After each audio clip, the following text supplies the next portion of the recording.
we're enculturated as women to do that. We're taught, even as little girls, think of everyone else before ourselves. And I'm sure that's probably one of the big reasons why I'm thinking women probably experience stress more than men, although it seems that men seem to show it outwardly more than women. Or is that just me?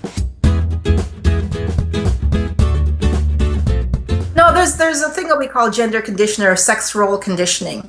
No matter how it's, in the 21st century right now, but there's still a significant amount of gender role conditioning going on. So when we have a little boy, we automatically have expectations about what that boy will be like in terms of his behaviors and his values and his traits. The same thing for women. So girls are, yes, socialized to be encouraged to be more emotional than boys. So for example, crying in little girls is more tolerated and acceptable socially than crying in little boys.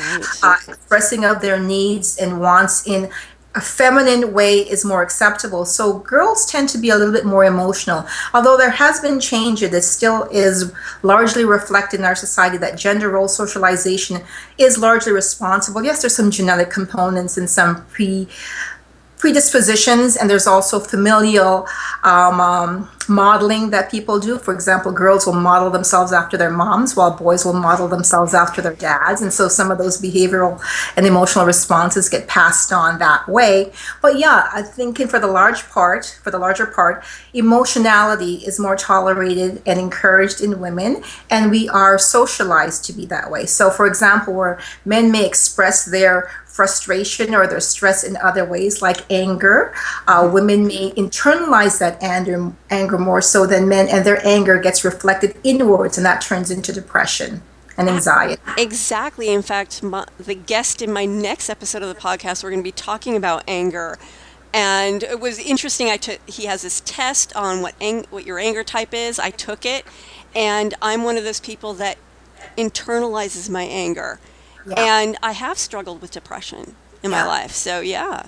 Yeah, it's generally said that depression is anger turned inward. And I know for lots of people, including me, because when we're young, we don't really have those outlets to express our anger legitimately or in a way that will be positively tolerated by our family and those who care for us. There's no place for that anger to go. So it's expressed inwards and manifests itself as depression and anxiety. And for some people, that depression and that anxiety becomes sort of a lifelong issue that they have to deal with, and that spills into their personal life in terms of the ability to relate effectively to other people, as well as professional lives in terms of their ability to cope with the stresses that come with running your own business or being a woman leader or being an employee who's asked to multitask and maybe not given always glowing performance reviews in terms of their ability to respond appropriately to that feedback.